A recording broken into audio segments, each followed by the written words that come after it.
A inclusão social da pessoa com deficiência intelectual e múltipla é um processo contínuo que exige ações da sociedade, políticas públicas e apoio de familiares e profissionais para eliminar barreiras e garantir participação plena em todos os âmbitos da vida.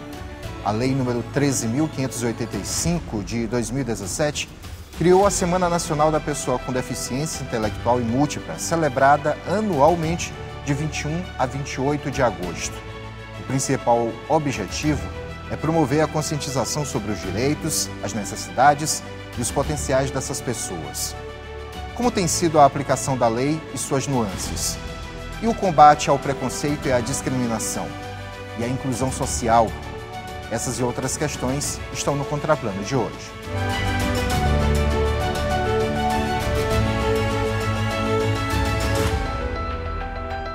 Olá! Estamos começando mais uma edição do Contraplano, nosso debate semanal de assuntos que geram interesse na população.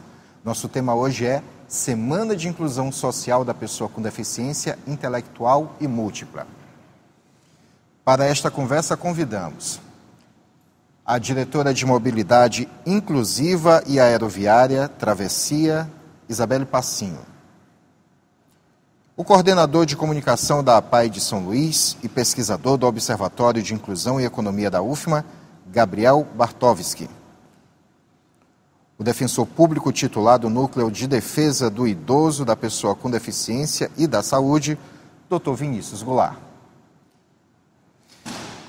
Minha primeira pergunta vai diretamente para você, Isabelle, porque diante de uma sociedade tão diversa, que ainda busca se entender em muitas coisas, eu quero te fazer uma pergunta bem direta relacionada a este assunto. Você, enquanto uma pessoa com deficiência, se sente inclusa na sociedade atual? Bom, meu amigo, é uma pergunta bastante desafiadora e ela não é de uma resposta simples, né? A gente vem nessa luta pela inclusão há longos anos e eu não posso negar que houveram avanços, porque se eu negar que houveram avanços, eu nego a própria luta. Porém, nós ainda temos imensos desafios que precisam ser vencidos, porque a inclusão, ela sofre de várias barreiras e uma delas é a da invisibilidade. Então, a gente está falando desse tema o tempo todo. Nós temos grandes ativistas, nós temos movimentos sociais, nós temos profissionais, nós temos todo um espectro da sociedade que milita na área, que atua diretamente, mas ainda é um tema que é tratado de maneira acessória ou invisibilizado. Então, por isso, a gente, até aquilo que é conquistado, muitas vezes, por ser tão grande a necessidade, passa a impressão de que o resultado não chegou. Então, eu vivo numa sociedade que hoje, ela inegavelmente já tem avanço em relação à inclusão, mas ao mesmo tempo eu vivo em uma sociedade que segue construindo barreiras, que segue excluindo parte da população e que segue construindo de maneira geral, eu não estou falando só da questão arquitetônica, mas dos meios sociais, políticos, econômicos, o mercado, o consumidor, de maneira geral, ainda se comporta como se não houvessem pessoas com deficiência. Então, é por isso que eu disse que a resposta não é simples, porque há avanços inegáveis, mas há muitos desafios a serem vencidos. Gabriel, a Isabelle, de certa forma, sintetizou o que simboliza a semana. Não é isso? Todas as causas, as lutas, celebração de conquistas, memória do que era, do que se tem hoje, isso tudo acontece durante a semana, né? Sim, isso tudo a gente aproveita essa semana. É muito bom que nós temos essa semana, mas a Isabelle vai concordar comigo. Que pena que existe somente uma semana para poder fazer isso, né? Foi necessário criar uma semana para poder falar a respeito de direitos, falar a respeito de inclusão, de oportunidades para a pessoa com deficiência. A sociedade, como mesmo a Isabelle já falou, vem criando barreiras a cada dia, né? E elas são barreiras que são arquitetônicas, são barreiras que são digitais, atitudinais, são diversas barreiras que ao longo da história elas vêm aparecendo, vêm se construindo, as pessoas elas vão se enraizando no seu dia a dia e é necessário que conversamos, que haja conversa sobre isso, né? Que haja abertura de espaço para que fale a respeito dessas barreiras, do que nós podemos fazer para garantir que a pessoa com deficiência ela seja inclusa em todos os âmbitos de sua vida. Doutor Vinícius, o Gabriel fez uma colocação bem interessante, é em cima dessa colocação que eu quero basear a minha pergunta, porque a pessoa não tem deficiência somente durante uma semana. Verdade. Ela não sofre com a injustiça social que não a enxerga como ela deve ser enxergada somente durante uma semana. E, diante disso, a Defensoria Pública recebe, de certa forma, de forma recorrente, diversos casos. Perfeito. Em que essas pessoas, as pessoas com deficiências, elas têm seus direitos negados. É recorrente isso muito? Com que frequência acontece esse tipo de coisa? Perfeito. Infelizmente, João, acontece com muita frequência na Defensoria. Nós, toda semana, temos inúmeros casos, né, relacionados à questão de acessibilidade, de questão de negativa de direitos mesmo mais elementares com relação à inclusão da pessoa com deficiência. Então, como foi colocado aqui pelo Gabriel, né, a gente não deveria ter apenas uma semana, e sim o ano todo estarmos capacitando, estarmos levando essa conscientização à nossa sociedade, sobretudo às pessoas mais jovens, né? Eu costumo fazer sempre um paralelo entre a questão do arcabouço normativo das pessoas com deficiência com a das pessoas idosas, né? Para o direito, são duas áreas relativamente novas em termos históricos. Se você pegar, por exemplo, a expectativa de vida do brasileiro nos anos 40, não chegava a 50 anos. Hoje você fala em direito do idoso, sendo aquela pessoa acima de 60 anos. Com relação ao direito das pessoas com deficiência, nós temos algo também semelhante, né? A primeira vez que a humanidade começou a se preocupar com as pessoas com deficiência, né, foi após a Segunda Guerra Mundial, e naquele contexto os países queriam reconstruir, né, aquelas nações que foram destruídas na guerra, né? Apenas a questão de uma inclusão maior dessas pessoas com deficiência foi sendo efetivada ali meados dos anos 70, né? E depois, nos anos 90, a gente começou realmente a ter um arcabouço normativo maior, né? Mas a gente verifica, como a Isabelle colocou, que ainda há uma criação de barreiras pela sociedade, né? Todo arcabouço normativo que a gente conhece, que a gente tem acesso aqui, tanto da União como dos estados e municípios, no sentido da eliminação dessas barreiras, mas infelizmente a gente percebe que ainda estamos assim longe do ideal, né? A gente ainda precisa avançar bastante. Isabelle, de uma forma geral, dentro do contexto atual dentro do país, analisando todos os tipos de deficiências existentes dentro que existem na nossa sociedade, qual seria a principal barreira comum? Sem dúvidas, a falta de acessibilidade. Até porque a acessibilidade tem várias dimensões e a gente se acostumou muito com aquele senso comum, né? Que é o de que, está acessível para a maior parte da sociedade, só precisa ver se tem rampa e se tem banheiro. E na realidade a gente tem aí pelo menos 8, 10, hoje já se fala em 12 dimensões de acessibilidade, porque a gente precisa trabalhar a acessibilidade comunicacional, a programática, a atitudinal, que é hoje apontada como a principal barreira, que é quando às vezes você tem todo um ambiente que ele está fisicamente, comunicacionalmente falando preparado, mas em que as pessoas que estão ali atuando não têm uma conscientização a respeito do que é inclusão, ou nunca foram qualificadas no atendimento para as especificidades das pessoas com deficiência. Então, de longe, apesar da muita luta, a acessibilidade continua sendo, a falta de acessibilidade continua sendo o maior desafio, sobretudo, e aqui eu preciso recortar, no sistema de transporte. Por que eu destaco essa barreira? Porque o sistema de transporte comum, de maneira geral, os que estão a cargo dos municípios, né, e que estão ali onde a vida acontece, esses sistemas continuam sendo extremamente inadequados para as pessoas com deficiência.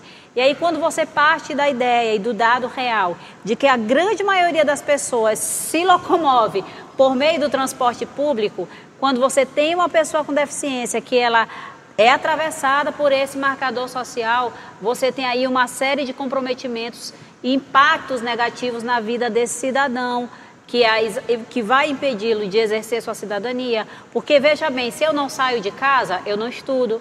Se eu não saio de casa, eu não trabalho. Se eu não saio de casa, eu não convivo com a sociedade. Eu já cheguei em municípios, atuando no poder público, em que o gestor dizia para mim, mas aqui não tem pessoa com deficiência porque eu não vejo.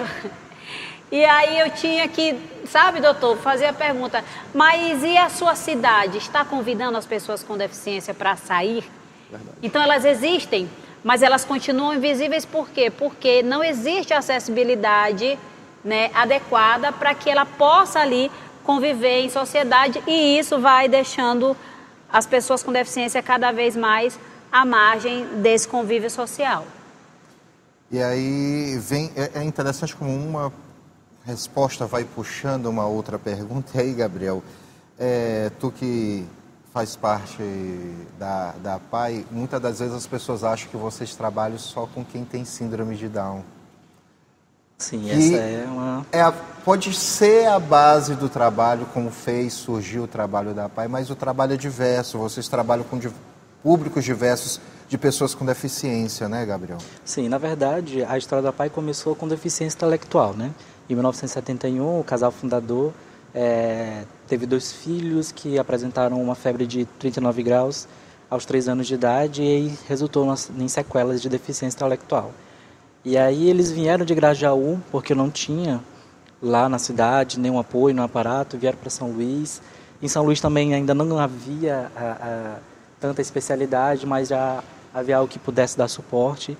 E aqui encontraram também outros pais que passavam pela mesma situação. Foi quando conheceram, na época, a primeira dama do estado, que era a senhora Inês Santana, né, do então governador da época, Pedro Neiva de Santana.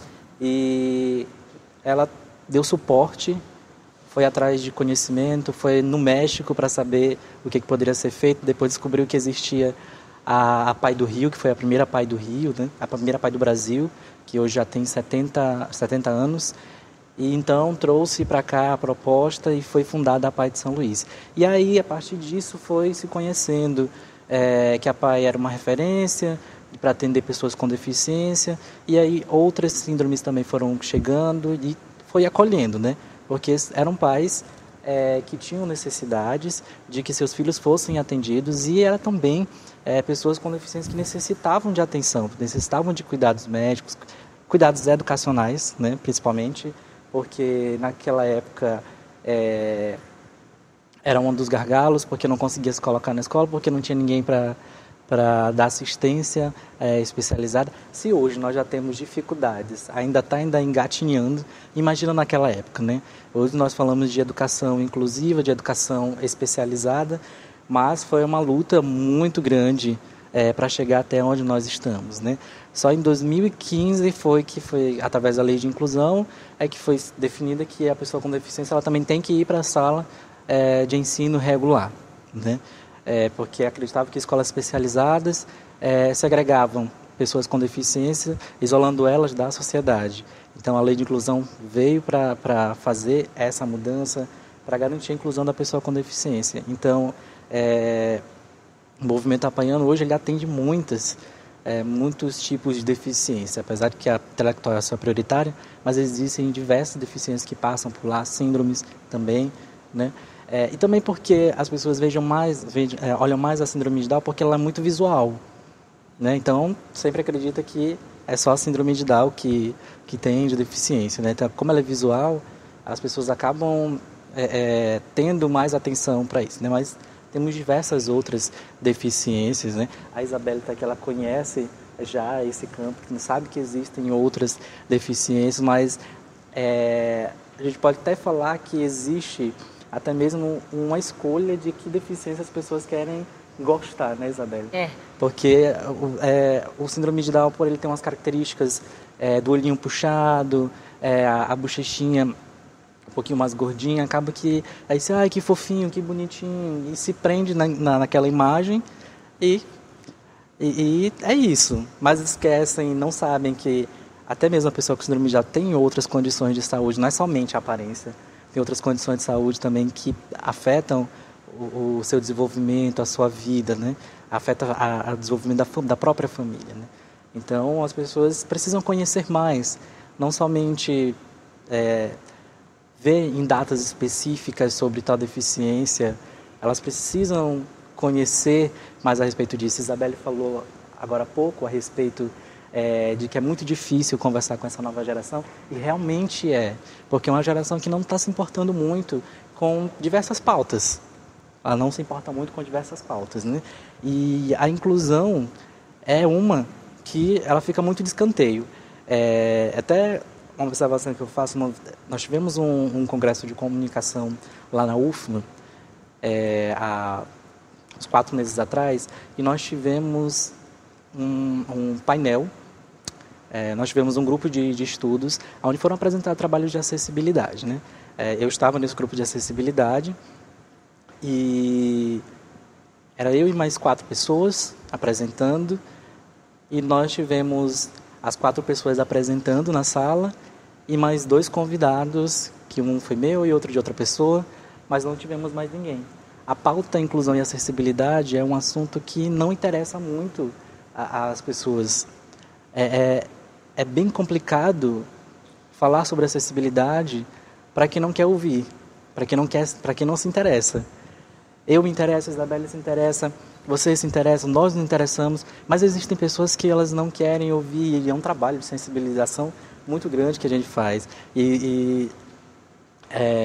Isabelle até aqui nos bastidores falou que quer achar alguém para continuar essa luta, porque futuramente precisa Existem também pessoas, descansar, né, Isabelle? Assim, eu tenho minhas impressões, digamos, sobre essas questões. Se eu puder falar. Na realidade, assim, eu entendo, sabe, já dizia Belchior, o novo sempre vem. Então, eu não acho, e nem alimento, nem sustento, sabe, a perspectiva de que existe apenas uma pessoa fazendo, ou poucas pessoas fazendo, ou só uma instituição fazendo. Que, aliás, eu tenho que registrar que eu comecei assim, essa caminhada da inclusão na PAI. Minha mãe era a primeira porta aberta para a maioria das pessoas com deficiência, não só no Maranhão, mas no Brasil, em relação a esses atendimentos específicos, né, doutor Vinícius? Então, eu fui atendida pela PAI. E é fundamental o trabalho das entidades. Agora, a perspectiva de futuro, ela já existe, ela já está aqui. Eu acho que boa parte desse desafio, sabe, Gabriel, não é só a questão do interesse da pessoa ou da sociedade de maneira geral. A questão é que toda fase de transição, ela vai tendo seus incômodos, seus desconfortos. Sabe, não sei, em casa, meu pai sempre diz assim, no meu tempo. Aí outro dia eu já me peguei dizendo, no meu tempo. Olha, gente, eu já estou dizendo no meu tempo. Que legal, porque todo mundo tem ali aquele momento histórico em que você se encontra na perspectiva do seu tempo, né? Então, isso também acontece na história da luta das pessoas com deficiência. Houve um tempo em que a síndrome de Down tinha um destaque, mas para ela chegar a esse destaque, houve todo um processo histórico por trás, porque era completamente invisível. Uma barreira que, por exemplo, as pessoas com síndrome de Down sofrem muito até hoje é a infantilização. Tratam o adulto com síndrome de Down como se ele fosse sempre uma criança, e ele não é. Né? E hoje se fala muito do momento histórico das pessoas com autismo, que até 2012, pela Lei Berenice-Piana, né, que foi quem determinou a política nacional de inclusão das pessoas com autismo, eles lutaram, veja bem, estou falando de 2012, pouco mais de 10 anos atrás, para serem considerados como pessoas com deficiência, para que eles tivessem acesso à gama de direitos que já era estabelecido de forma mais robusta para as outras deficiências, compreende? Então, não é simples.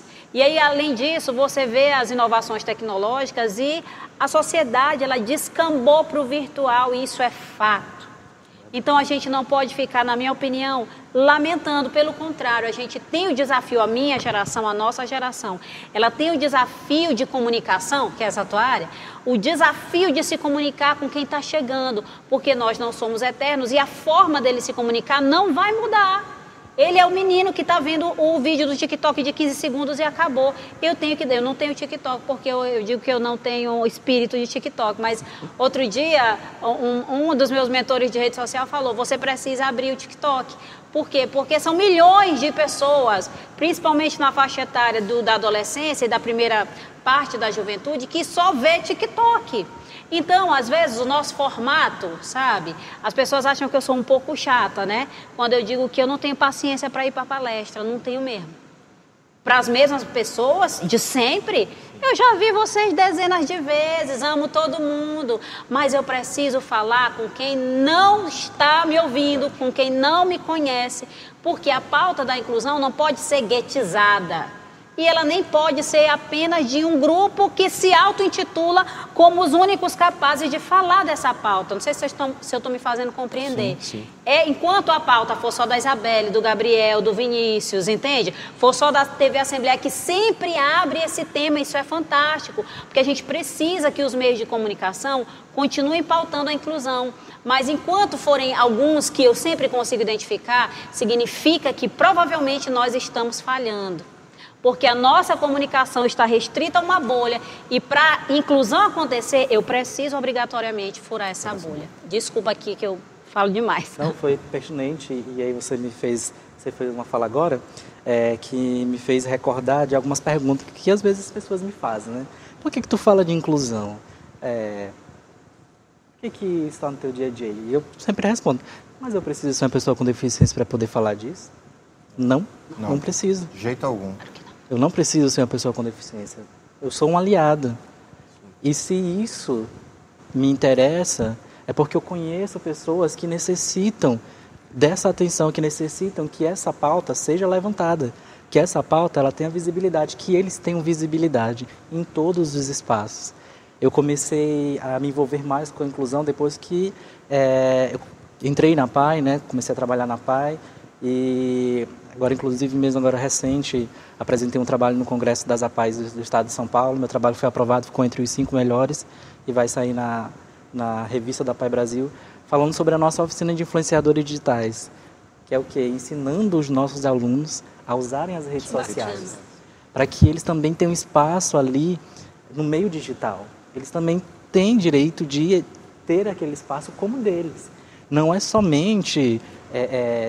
Eles também podem ser influenciadores, eles também podem ser o que eles quiserem, eles podem utilizar a plataforma para falar com os outros, para falar deles mesmos, para postar suas fotos, seus vídeos, fazer vlog do dia a dia, como eles já fazem. Alguns se interessaram pela comunicação, querem ser jornalistas, querem ser publicitários, enfim. E o viés comunicação foi algo que eu fui aproximando deles, então vi que eles têm potencial. Então, a partir disso, fui me aproximando mais e cada vez que eles conseguem executar o que eles se propõem, porque a pessoa com deficiência, quando ela quer, ela faz. Ela faz, ela não tem medo, ela se determina e ela faz. A Isabelle está aqui, a Isabelle sabe disso. Eu fico muito feliz de participar desse processo, de ajudar num processo de transformação de vida. Porque é isso que nós, quanto sociedade, devemos fazer. Devemos garantir que seja possível essa transformação de vida e que o espaço em que nós vivemos seja um espaço inclusivo. Certo. E é interessante ver o quanto que esse trabalho da PAI realmente ele é expansivo, ele consegue agregar diversos valores. O campo comunicacional é uma parte, o campo cultural é outra parte que a PAI trabalha muito bem. O campo educacional trabalha muito bem, acaba, de certa forma, tendo um leque muito grande que faz com que, fora dos muros da entidade, aquilo que a gente não veja, seja um mundo totalmente diferente para quem está dentro da PAI ou para quem visita a instituição. Doutor Vinícius, eu queria falar com o senhor a respeito da legislação, né? Porque tem muita coisa recente que muita gente desconhece. Sim. Né? Mas eu quero formular a pergunta no próximo bloco para poder tratar com ele com mais calma. Perfeito. Nós vamos fazer a nossa primeira parada de hoje no Contraplano. Já voltamos com a nossa conversa.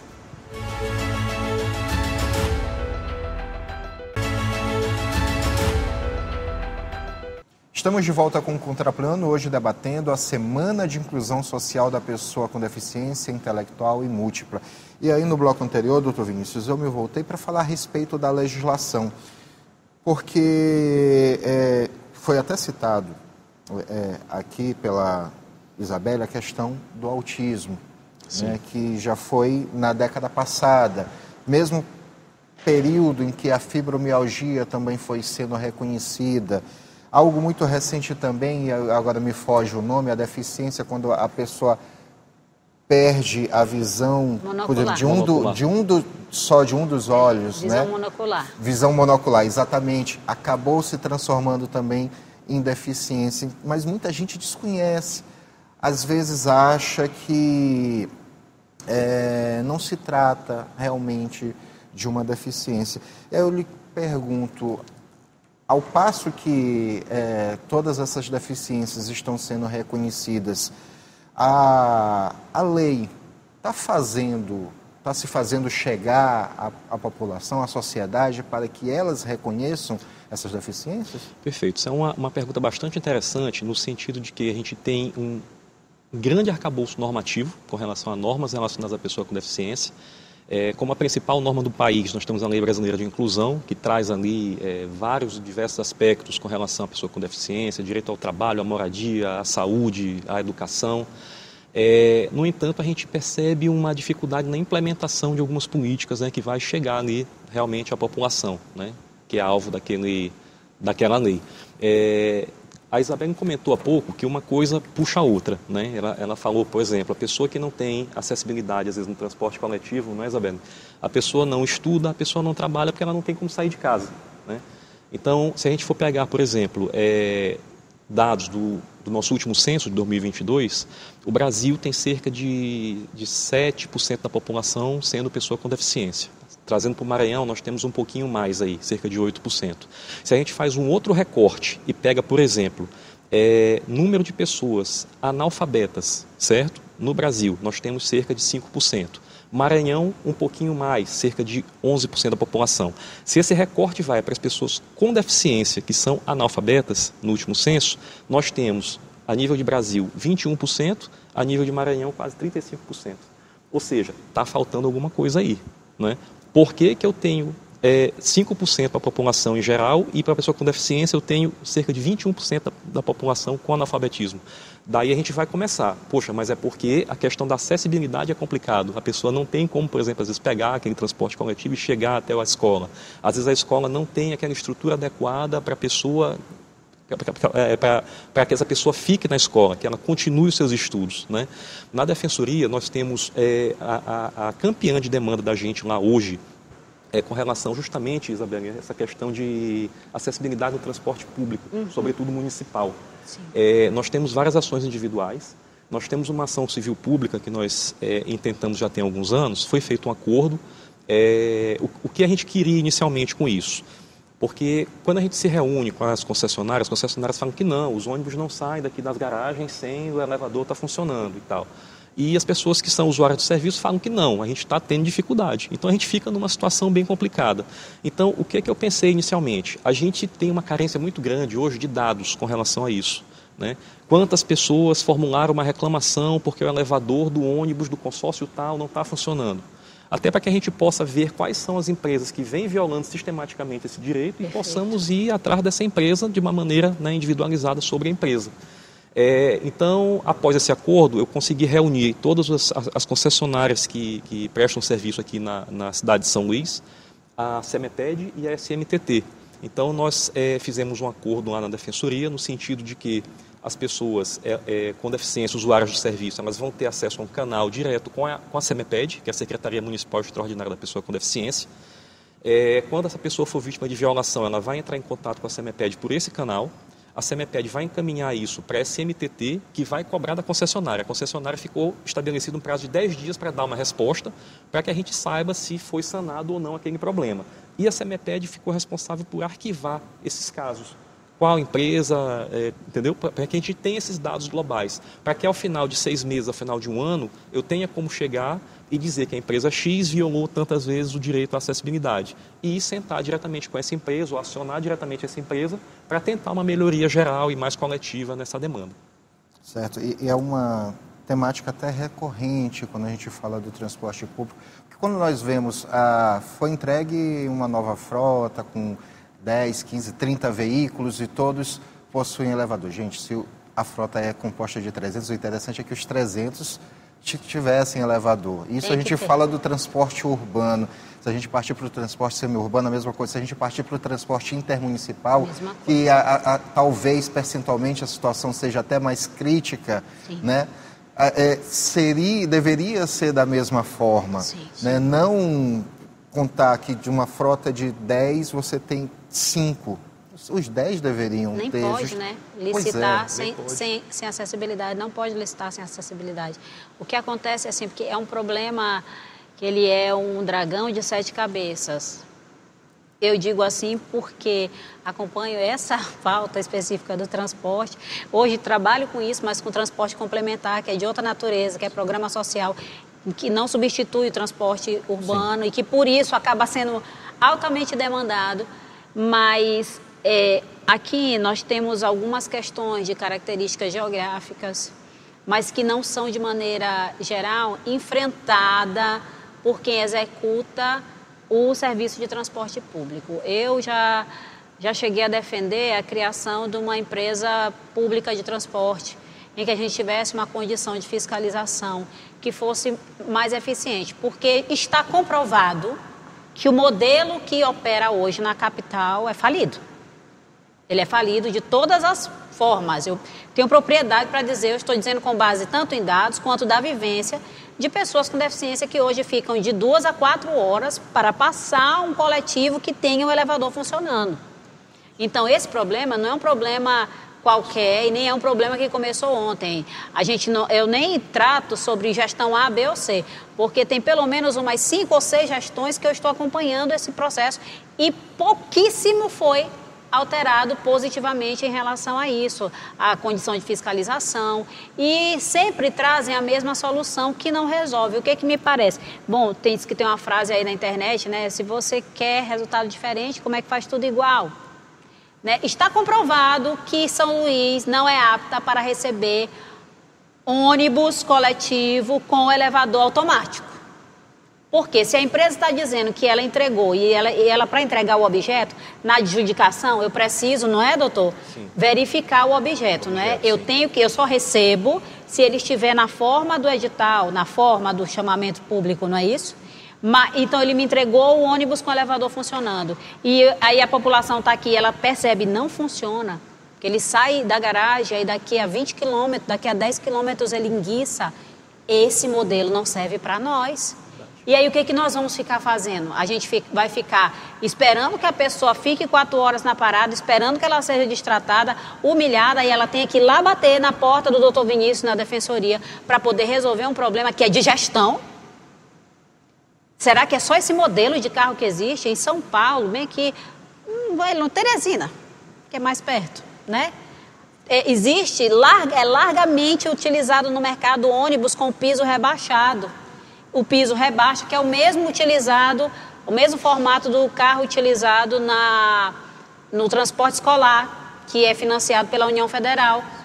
O elevador, não tem elevador, o piso baixa e você tem uma rampa móvel, manual. Por que isso? Porque não enguiça. Porque qualquer pessoa idosa ou com qualquer outro tipo de dificuldade de mobilidade vai conseguir botar aquela rampinha para fora e subir, não precisa de monitoria. Então, por que cargas d'água essa solução não chega aqui? Por que na hora de licitar, já que aquele modelo que é antigo, me desculpe se eu falar de uma forma mais apaixonada, porque eu acompanho isso dia a dia, né? Por que aquilo lá é replicado nos editais e por que esses contratos são aditivados em vez de serem, né, cancelados? Porque ele não me entregou o objeto que eu queria, ele não entregou. Porque lá na licitação está dizendo, olha, você precisa entregar uma frota adaptada. e ela não está adaptada, ela não é acessível. Logo, ele me entregou um objeto que não presta para mim, isso é motivo de rescisão contratual. Vai lá e chama outro para licitar, mas licita com seriedade, licita com responsabilidade social, faça seu papel, vai lá ver onde é que tem o veículo que funciona e traz outro modelo para cá. Enquanto a gente continuar alimentando um sistema que é retroalimentado por gestão que não fiscaliza e por soluções que não resolvem, a gente vai continuar com isso. Pessoas com deficiência humilhadas, justiça batendo, fazendo seu papel, mas não dando conta da demanda, porque todo santo dia alguém vai processar, porque os ônibus realmente não prestam. Isabelle, e se eu puder fazer só uma pequena intervenção, João? Pois não. Ainda relacionado com essa questão de transporte, a questão atitudinal dos motoristas.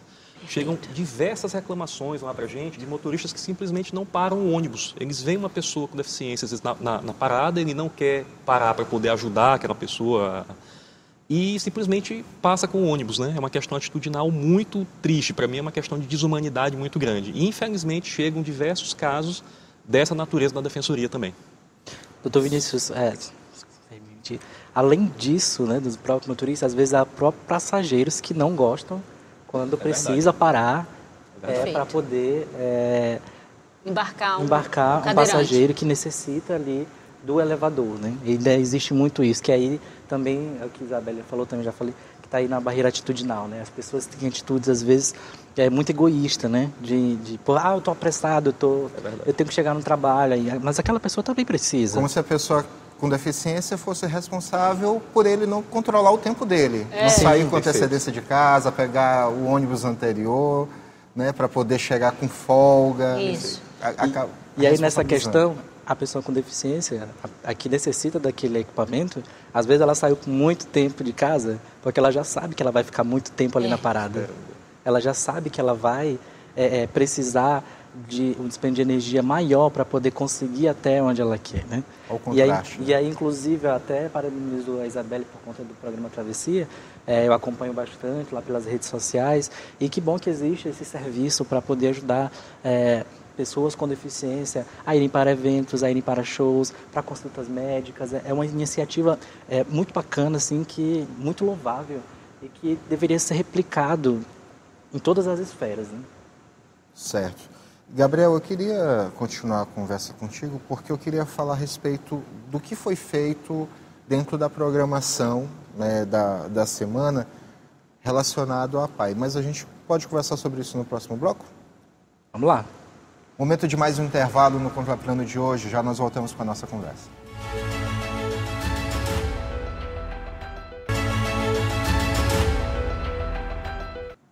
De volta com o último bloco do Contraplano desta semana, hoje debatendo a Semana de Inclusão Social da Pessoa com Deficiência Intelectual e Múltipla. Participam desse debate a diretora de Mobilidade Inclusiva e Aeroviária Travessia, Isabelle Passinho, o coordenador de comunicação da APAI de São Luís e pesquisador do Observatório de Inclusão e Economia da UFMA, Gabriel Bartovski, e o defensor público titular do Núcleo de Defesa do Idoso, da Pessoa com Deficiência e da Saúde, Vinícius Goulart. Então, Gabriel, como é que foi a programação? Ano passado vocês trataram sobre cultura, né? E isso foi que me fez lembrar, né, o trabalho cultural que vocês fazem dentro da PAI, com escola, com bloco, né, no período do Carnaval, Bumba Meu Boi no período do São João, diversas outras atividades ao longo do ano, tem o Alto do Natal que vocês fazem. É um calendário cultural muito cheio. Mas esse ano, qual foi o tema? Bem, esse ano nós trabalhamos trabalho, cidadania e oportunidades, né? Focado no mercado de trabalho, a inclusão de pessoas com deficiência no mercado de trabalho. Hoje a PAI de São Luís, só em 2025, já contabilizou 53 pessoas inseridas no mercado de trabalho através do nosso programa de inserção e acompanhamento da pessoa com deficiência no mercado de trabalho, né? Que é como é que funciona esse programa?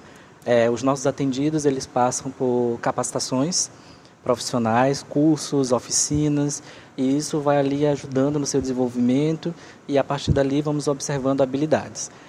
Quando surge uma vaga no mercado, a gente vai atrás, conversamos com as empresas, ou as empresas nos procuram, observamos quem ali tem maior condições de ir para o mercado de trabalho E se a família assim permitir, porque também é outro trabalho que nós temos com a família, Sim. que é de conversar, de explicar, de explanar os benefícios, a importância desse próximo passo, nós encaminhamos para o mercado de trabalho e assim acompanhamos tanto a pessoa com deficiência no seu ambiente de trabalho, quanto também o empregador, para saber se aquela pessoa com deficiência está conseguindo se adaptar, para saber se a empresa está precisando de algum apoio, de alguma ajuda, para saber como gerir a questão de ter uma pessoa com deficiência no seu local de trabalho, né?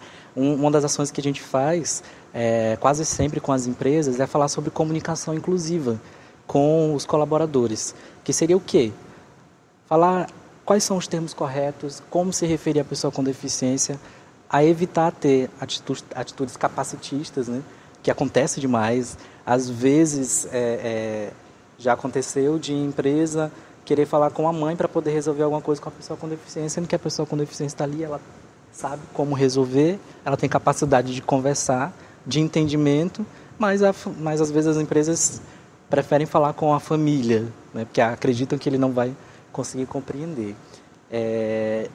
Orientação, então é um trabalho que a gente faz assim constante. E nessa semana nós reunimos algumas famílias que têm pessoas com deficiência no mercado de trabalho, conversamos com eles também, ouvimos eles, os seus relatos, e ficamos extremamente felizes em saber que alguns deles, depois que foram para o mercado de trabalho, começaram a alçar altos voos. Alguns já estão comprando o primeiro imóvel, outros já estão se interessando agora pela alfabetização. Como o Dr. Vinícius falou, nós temos um número de pessoas com deficiência que não são alfabetizadas e às vezes elas chegam nessa fase adulta sem alfabetização, mas agora, por conta do mercado de trabalho, elas sentem essa necessidade e não é porque elas não querem, é devido mesmo às dificuldades que existem, também a forma como conduzido o processo, nem sempre existem profissionais capacitados para isso, mas estão determinados a querer escrever o próprio nome, a ler, principalmente aqueles que trabalham com atendimento ao público. Então, a semana ela traz essa reflexão, né?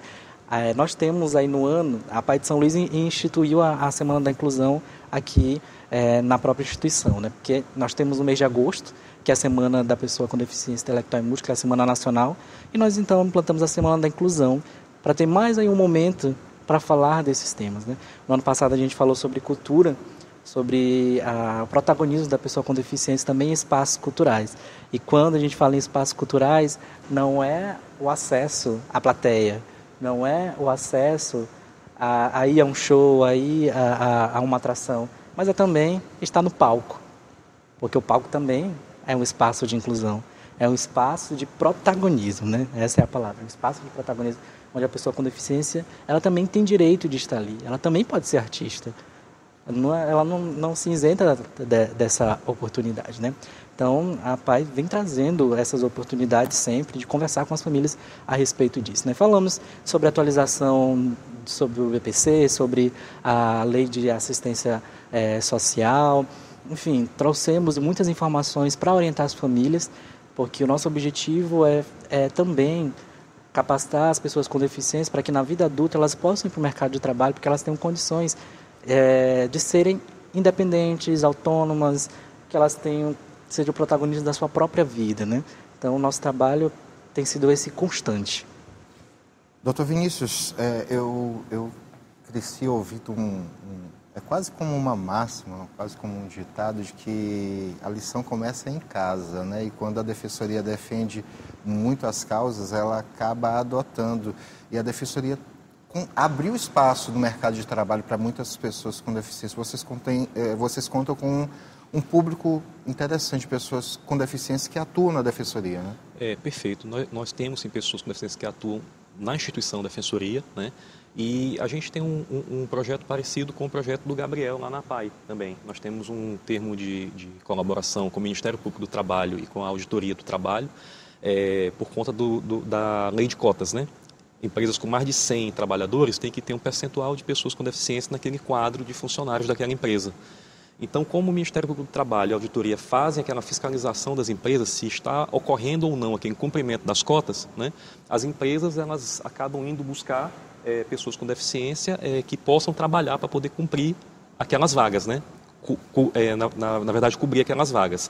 Então, a Defensoria, através do nosso Centro Integrado de Proteção à Pessoa com Deficiência, nosso CAPD, nós passamos a receber essas pessoas com deficiência que desejam buscar uma vaga no mercado de trabalho e fazemos a conexão com essas empresas que buscam na Defensoria pessoas com deficiência para trabalhar, né? Então, a gente tem conseguido, de alguma forma, também inserir algumas pessoas no mercado de trabalho, né? O que é um desafio, né, Gabriel? A gente sabe que não é simples, né? Mas a gente tem conseguido, com certo êxito, essa inclusão. Certo. Eu quero encerrar minha parte de perguntas conversando novamente com Isabelle, porque, assim, né, nos meus anos de jornalismo, tem duas pessoas que eu, duas que eu vou citar aqui, mas tem, lógico, mais de duas. Inclusive, aqui dentro da própria comunicação da Assembleia, nós temos algumas pessoas. Temos uma pessoa com deficiência que a gente admira por lutar contra o capacitismo. Mas aqui eu quero deixar bem claro na figura, tanto tua, Isabelle, como também na figura da Adeline, duas pessoas que lutam, no teu caso, ela lutou bastante contra esse capacitismo. E não é simplesmente adentrar o mercado de trabalho, mas é buscar uma boa formação superior, o máximo que puder, especializações. E em cima disso é que eu quero te perguntar a respeito do sentimento de vitória contra esse capacitismo, contra essas barreiras que a sociedade, as pessoas colocam achando que vocês vão... Vocês colocam essas barreiras quando na realidade são as pessoas que estão dificultando. Sim, sim.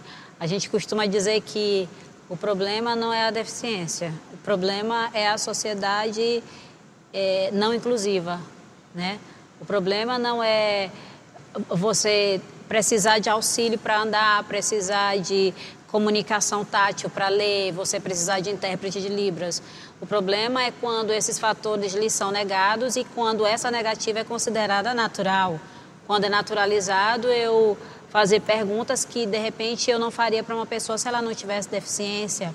Eu tenho muitos exemplos engraçados, mas eu me lembro muito de um deles quando eu comecei a advogar, que eu tenho, assim, duas paixões na vida. Eu tenho a música, que é o amor da minha vida, minha primeira profissão, e tenho o direito, né? A música é o amor da vida, mas eu casei com o direito. E a gente vive esse triângulo. Mas quando eu comecei a advogar, eu me lembro que um dos primeiros despachos que eu fui numa determinada vara civil, a servidora da justiça perguntou se eu sabia assinar. E aí, claramente, ela estava fazendo uma pergunta capacitista, né? Porque ela ia perguntar para um advogado que não tivesse deficiência se ele sabia assinar. E aí eu costumo dizer para minha mãe, né? Olha, hoje eu tenho que sair fantasiada de casa, é quando eu vou advogar, né? Porque advogado se fantasia, o doutor sabe. E aí, eu estava fantasiada de advogada, eu disse para ela, olha, eu acho que não dá para passar na prova da OAB sem saber assinar, né? Mas a gente precisa ser pedagógico. Nem sempre a gente vai responder nessa mesma perspectiva, porque, de fato, é cansativo. É cansativo eu ter que reforçar todo o tempo que eu sei fazer, que eu tenho competência, que eu consigo fazer, que os meus resultados são expressivos. O capacitismo estrutural existe em todos os processos. Quer você esteja na iniciativa privada, quer esteja na pública, você passa por esse processo. Eu tenho muito essa compreensão de que o meio em que eu vivo é um meio que é feito para a gente não entrar. A política, Isabelle, que tu quer ser candidata, que é isso? O sistema é feito para a gente não entrar, então a gente precisa ir para lá, para qualquer meio, porque eu devo estar onde eu quiser estar. É um desafio que eu sempre coloco, assim, dificilmente você vê, se eu conhece algum apresentador de jornal que tenha deficiência? Desde a sua infância até agora, você ouviu um âncora que tenha deficiência? Não tem. Que vai todos os dias na casa das pessoas, porque entra lá, o âncora entra na casa das pessoas. Minha mãe até diz assim, tu é advogada, mas dentro de ti tem uma jornalista incubada, porque eu gosto muito de falar. Mas não é isso, é que eu trago essa pauta porque exatamente essa falta de convívio reforça as relações capacitistas. E aí fica parecendo que, por exemplo, você é um gestor e você, sei lá, é um empregado, você está ali cumprindo a sua função profissional e você tem resultados excelentes. Nossa, mas essa aí se superou, não me superei, eu sou competente.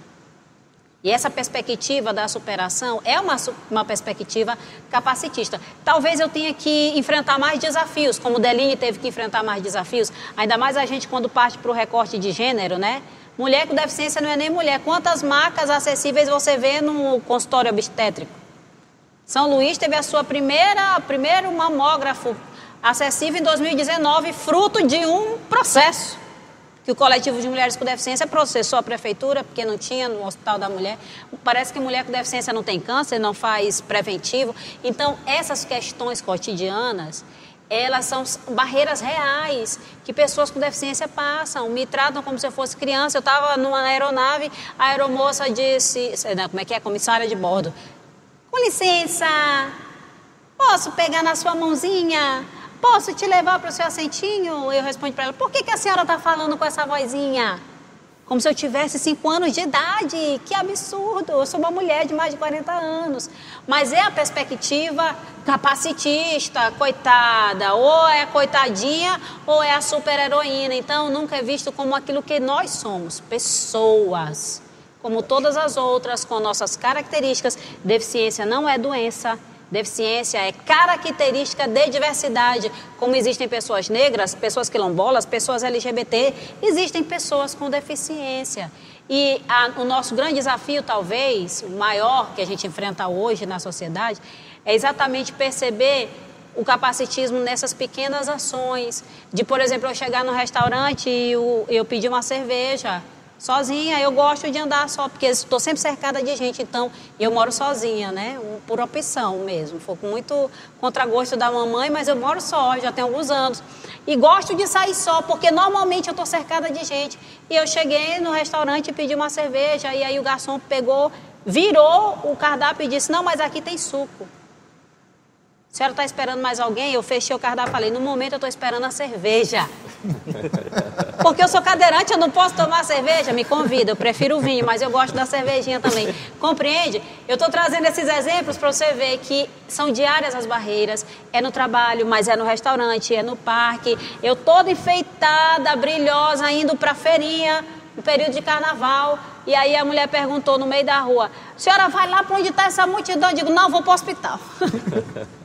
Entende? Porque não, a pessoa está toda enfeitada, ela tem deficiência, ela não vai para o carnaval, eu vou para onde eu quiser. Então é isso que a gente precisa. Precisa de atitudes acessíveis, precisa de acessibilidade atitudinal. Que a sociedade compreenda que não é só na semana, né, das pessoas com deficiência, de intelectual e múltipla, que, diga-se, são talvez as mais excluídas do processo, por conta da percepção, por conta até do entendimento social de que aquela pessoa não percebe como as outras, né? Vai sofrer mais preconceito e a gente precisa ocupar cada vez mais espaços, falar cada vez mais sobre inclusão, aqui, acolá, no TikTok, porque eu acredito muito que a gente ainda vai ver e vivenciar uma sociedade mais inclusiva. Tá certo, a gente tem ainda alguns minutos antes de encerrar o programa. Eu quero justamente nesses minutos que restam abrir espaço para que vocês possam fazer as considerações finais. Fique à vontade, doutor Vinícius, para fazer as suas. Bom, eu queria inicialmente parabenizar a TV Assembleia por abordar esse tema, que é um tema tão importante e que a gente realmente precisa levar ao maior número de pessoas possíveis, né? E, se possível, o ano inteiro, não só na semana, né, de inclusão. A gente está, como a Isabelle falou no começo, dentro de um processo. A gente está tentando evoluir como sociedade, né? Mas ainda há um longo caminho, né? Então é essencial que a gente leve cada vez mais a discussão para combater essa questão das barreiras atitudinais, do próprio capacitismo, né? Esse é o nosso objetivo, né? E a gente tem que evoluir realmente como sociedade. Certo. Gabriel, fica à vontade. Bem, gostaria de parabenizar a TV Assembleia por essa iniciativa, né, de trazer um tema que, como o doutor Vinícius já falou, Isabelle, nós devemos conversar sobre isso todos os dias, em todos os lugares, em todos os espaços. Também parabenizar por também propor esse encontro. Fiquei muito feliz quando vi Isabelle, ainda mais porque esse é um debate que a gente não pode fazer sem pessoas com deficiência, porque a premissa de que nada por nós sem nós, não é, Isabelle? É algo que precisa ser conversado, precisa ser ouvido também. A pessoa com deficiência precisa ser ouvida. Esse ano, a Semana da Pessoa com Deficiência Intelectual e Múltipla, ela trouxe um tema muito interessante, que é deficiência não define, oportunidade transforma e inclua a nossa voz. Podemos aí dizer que é quase um lema, né? É quase um lema e é isso que nós precisamos. Ouvir, dar oportunidades e entender que deficiência, ela não é o final de alguma coisa, ela não é o que vai definir quem uma pessoa é, como ela é, e nós precisamos discutir, abrir mais espaços, falar com a nova geração, falar com a antiga geração também, ver as nossas atitudes, ver o que estamos fazendo, como estamos nos comportando, como estamos falando, para podermos ser uma sociedade e pessoas mais inclusivas. Isabelle. Já falei pra caramba, mas quero agradecer demais esse espaço que a TV Assembleia sempre traz, o tema da inclusão. A gente precisa realmente falar sobre isso, falar da maneira acertada. A gente ainda tem muitas falas capacitistas no meio, inclusive das mídias, né? Então isso aqui combate esse capacitismo, é uma forma de reforçar a pauta da inclusão de um jeito relevante, robusto e ao mesmo tempo arejado. Quero dizer que se eu puder destacar um tema ou fazer um pedido, eu pediria: deixem as pessoas com deficiência estudar. Porque foi a educação que mudou a minha vida. Se não fosse a educação, eu não seria nada do que eu sou. Mas o fato de eu ter estudado foi fruto da luta da minha mãe, que me carregou até os 10 anos de idade para ir para a escola. Provavelmente alguém que possa estar me assistindo gostaria de estar estudando e não está porque não consegue chegar na escola. Então, se a gente puder priorizar uma bandeira, vamos priorizar a educação inclusiva. Vamos dar acesso à educação para as pessoas com deficiência intelectual, as pessoas com autismo. Vamos acessibilizar as escolas. Vamos garantir que o ônibus escolar passe na porta de quem tem deficiência e não tem outra forma de ir para a escola. Porque essa atitude de hoje vai fazer com que daqui a 10 anos a resposta da tua pergunta do início do programa seja outra. A gente vai poder dizer: olha, aquele índice que lá atrás era enorme, ele baixou porque o Brasil, o Estado brasileiro, resolveu enfrentar a questão como deve. Deixem as pessoas com deficiência estudar, porque a educação transforma vidas. Muito obrigada. Eu aqui agradeço a presença de vocês aqui contribuindo para esse debate e encerro com uma historinha que foi muito curta que eu ouvi uma vez de uma pessoa, quando alguém com deficiência física passava perto dessa pessoa e ela disse: você é uma pessoa com deficiência. A pessoa com deficiência física disse: você também é uma pessoa com deficiência. Só que a sua é de uma deficiência social. Acho que você precisa abrir o seu espectro para poder entender que eu, com a minha deficiência, sou tão ser humano quanto você. Obrigado pela participação de vocês aqui conosco hoje. Dessa forma, chegamos ao fim do Contraplano. Você pode assistir a reprise desta edição em nossa programação ou em nosso canal no YouTube TV Assembleia Maranhão. Na semana que vem tem uma nova discussão. Faz bem.